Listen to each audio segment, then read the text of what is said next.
The town of Red Creek was never a quiet place, but that afternoon it felt unusually heavy. Dust drifted through the hot air, settling over wooden roofs, creaking signs, and the small crowd gathered near the sheriff's post. Most people were simply curious, the way small-town folk often were when something unusual happened. Horses stood tied to posts, flicking their tails lazily. The afternoon sun made everything look slow and tired. Ethan Ward walked through the crowd with calm steps. He wore a worn brown hat, his boots coated with dust from traveling miles on the open trail. He had come to Red Creek only to buy supplies before riding out again. He never planned to stay longer than an hour. But the sound of murmuring voices made him pause. People were gathered in front of the sheriff's office, eyes fixed on something or someone. Ethan moved closer, not out of curiosity, but because he sensed something was wrong. And then, he saw her. A young woman stood in the open space beside the sheriff, thin, pale, and shaking. Her clothes were dusty from travel, and her hair fell loosely around her face, as if she had not slept properly for days. She kept her eyes on the ground, refusing to look up at anyone.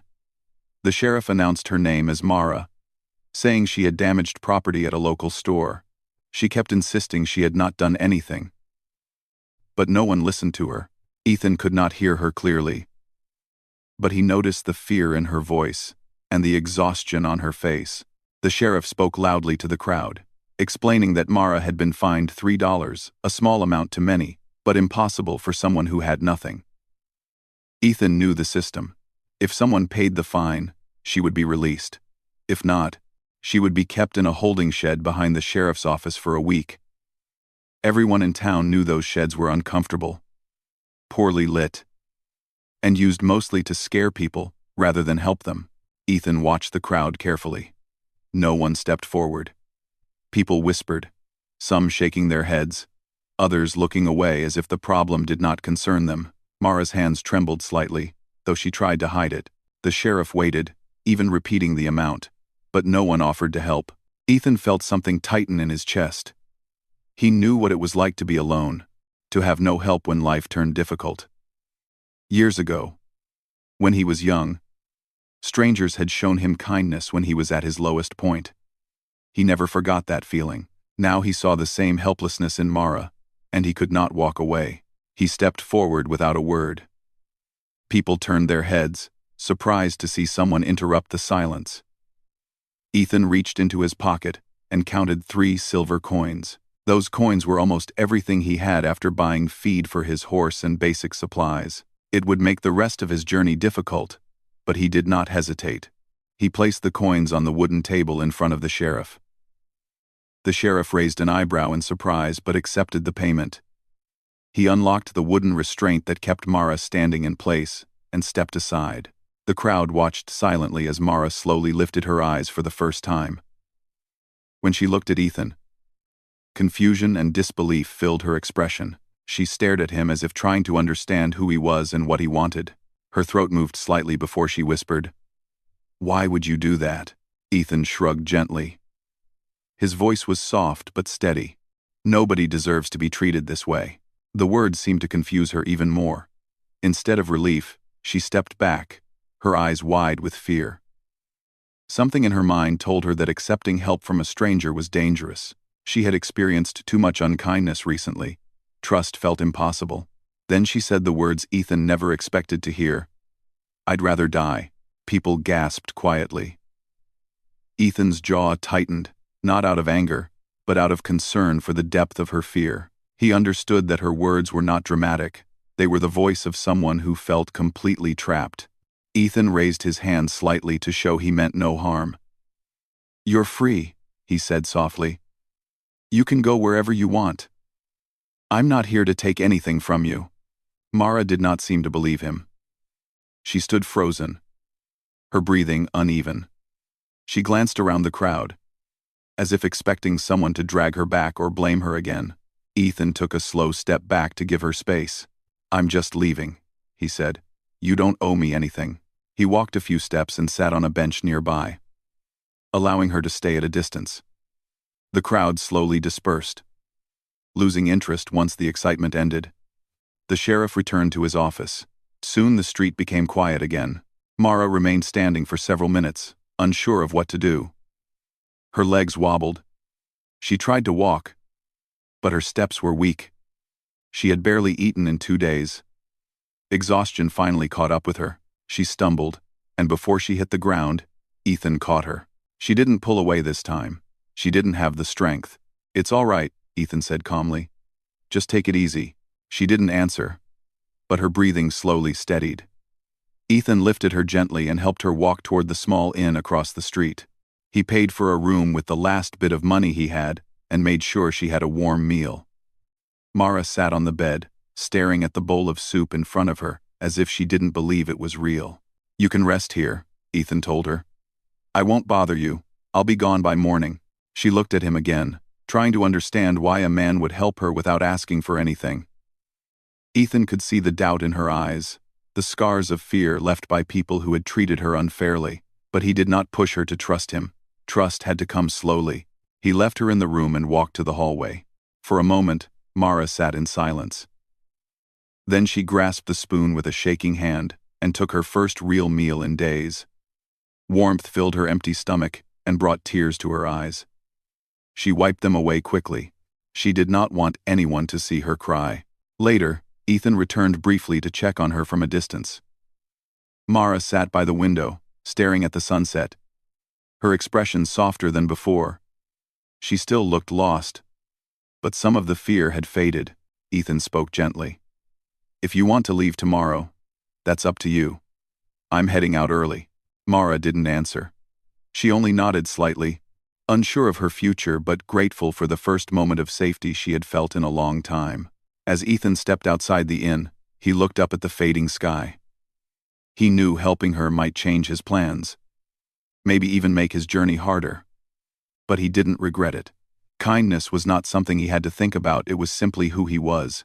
Inside the room, Mara watched him leave from the window. She didn't know him, but she couldn't shake the feeling that he was different from the people who had judged her so quickly. She hugged herself tightly, whispering to the empty room, "Why did he help me?" She had no answer. All she knew was that, for the first time in many days, she felt safe enough to close her eyes without fear. She lay down on the soft bed, listening to the quiet sounds of the inn. Sleep finally reached her. Her last thought before drifting off was simple and honest. Maybe not everyone in the world was cruel. Maybe 3 silver coins had bought her more than freedom, maybe they had given her a second chance. Morning light slipped gently through the small window of the inn, painting the room in warm gold. Mara woke slowly, blinking at the unfamiliar softness beneath her. For a moment, she didn't know where she was. Then, memories rushed back: the crowd, the fear, the cowboy who had stepped forward when no one else did. She sat up quickly, startled by her own comfort. The room was quiet. She touched the clean blanket and took a slow breath. Ethan was already downstairs. He stood near the door, adjusting the strap on his saddlebag while the innkeeper counted coins beside him. He spoke politely, his voice low and calm. He paid for Mara's room without hesitation, using what little money he still had. Then he thanked the innkeeper and stepped outside, planning to leave before Mara woke. He didn't want her to feel obligated or afraid. He believed she should make her own decision. Mara came down the stairs just as he stepped out into the street. She hurried, her steps unsteady but determined. She didn't want him to disappear without a proper word. When she reached the door, she found him tightening the reins on his horse. The morning air was cool, and his breath formed faint white puffs as he worked. He looked peaceful, ready to continue his journey. She held her bag close to her chest and stood quietly a few steps away. He noticed her and paused. "You're awake," he said gently. She nodded slowly. "You were going to leave." "Yes," he replied. "I didn't want to bother you. You're free to choose your path." His tone was respectful, not demanding anything. She looked down at the dirt, gathering her thoughts. "I don't have anywhere safe to go," she finally admitted in a small voice. "But I don't want to trouble you." "You won't trouble me," Ethan said. "If you want to come with me until the next town, you can." Mara lifted her eyes, searching his face for hidden intentions. She found none. He was the same as the day before. Calm, patient, expecting nothing. She nodded once. Carefully, Ethan noticed her hands trembling slightly, and he spoke reassuringly. "You can ride," he said. "I'll walk." "I can walk too," Mara replied. "You need rest," Ethan said softly. "You haven't recovered yet." Mara hesitated, but she finally accepted his offer. Ethan helped her onto the horse, keeping a respectful distance. Then he took the reins and began walking along the dirt path, leading out of Red Creek. Mara sat upright, trying not to show how grateful she felt. The journey began quietly. The land stretched out ahead of them, rolling fields, dry shrubs, distant mountains painted blue by the morning haze. Birds circled lazily in the sky, and the clinking of the horse's harness echoed softly with each step. Mara watched Ethan from above as he walked beside the horse. He moved with steady confidence, one hand holding the reins and the other resting near his belt. He didn't try to make conversation. He didn't look back at her constantly. He simply walked, giving her space to breathe and think. About an hour later, she finally spoke. "Why did you help me yesterday?" Ethan looked up briefly, then focused again on the road ahead. "Because someone once helped me when I had no one," he said. "I'm just passing that forward." Mara studied his expression. There was no pride or bragging in his voice, just sincerity. She hugged her bag a little closer, absorbing his words. A breeze picked up, carrying the smell of dry grass. Mara turned her face toward it, feeling the quiet peace of the open land. For the first time in many days, she didn't feel completely alone. As they walked farther, she slowly began to talk. Not everything at once, just small pieces of her life. She explained how she had traveled from town to town, searching for work.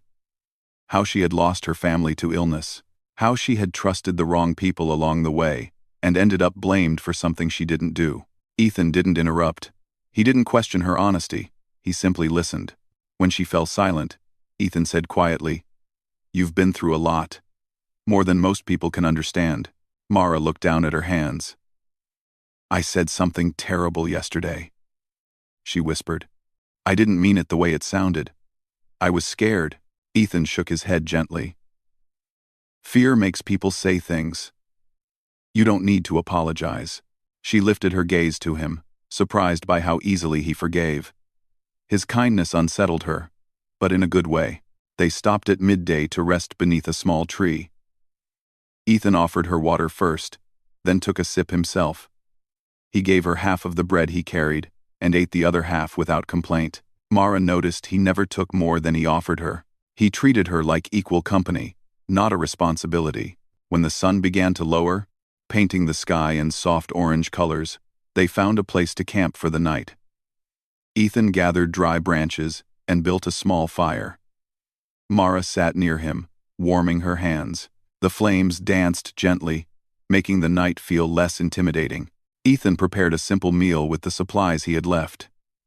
He gave Mara the larger portion without saying anything. She hesitated at first, but he motioned for her to eat. After a quiet moment, Mara spoke again. "You don't act like other people I've met." Ethan smiled faintly. "I'm just trying to do what's right." She watched him carefully. He spread his coat on the ground near the fire, then walked a few steps away to settle for the night. He kept a respectful distance from her, enough to show she was safe. Mara realized she didn't feel the same fear she once felt around strangers. She didn't have to stay awake and worry. She didn't have to guard herself from every sound. Ethan's presence created a sense of calm she had almost forgotten existed. The night passed peacefully. In the morning, they continued their journey. By midday, the ranch came into view, a large stretch of land with wooden fences, grazing cattle, and workers moving around busily. Ethan explained that he had been hired for the season and planned to stay there for several months. He hoped Mara would find something safe to do nearby. When they reached the ranch gates, the owner, a sturdy man with a friendly expression, greeted Ethan warmly. He noticed Mara immediately and looked questioningly at Ethan. Ethan explained her situation honestly, without adding anything extra. The owner listened carefully, then nodded with understanding. "I could use help in the kitchen," the owner said to Mara. "If you're willing to work hard, you'll have a safe place here." Mara felt a rush of relief she had not expected. She accepted the offer gratefully, and the owner showed her where she would stay. Over the next weeks, Mara began rebuilding her life. She worked hard, helped in the kitchen, and learned new tasks each day. The other workers treated her kindly. Ethan worked in the fields, and though their tasks were different, they saw each other often. Their friendship grew naturally, gently, with no pressure on either side. Mara smiled more openly now. She slept without fear. She even laughed at small jokes the workers shared. Sometimes she thought back to the moment Ethan stepped forward with 3 silver coins. That small act had changed everything. But one afternoon, trouble came from an unexpected place. The sheriff from Red Creek rode onto the ranch, looking for Mara. Fear froze her instantly, and she stepped behind Ethan without thinking. The sheriff frowned, demanding to know why she had left town without checking in again. Ethan stood calmly between them, not aggressive, not rude, just firm. He explained that Mara was cleared of all penalties, that she was working honestly, and that the ranch owner supported her. The sheriff saw the ranch workers gathering, watching silently. He realized he had no authority to harass her anymore. With a grumble, he turned his horse and rode off. Mara stood trembling behind Ethan. She waited until the sheriff disappeared before speaking. "Thank you," she said, her voice cracking slightly. "You're safe here," Ethan replied. "No one will trouble you again." That evening, as the sun set behind the hills, Mara found Ethan near the fence, checking a loose board. She approached slowly, her hands clasped together. "I want to tell you something," she said. Ethan turned toward her, listening quietly. "When I said those words back in Red Creek," she whispered, "I wasn't afraid of the fine or the crowd.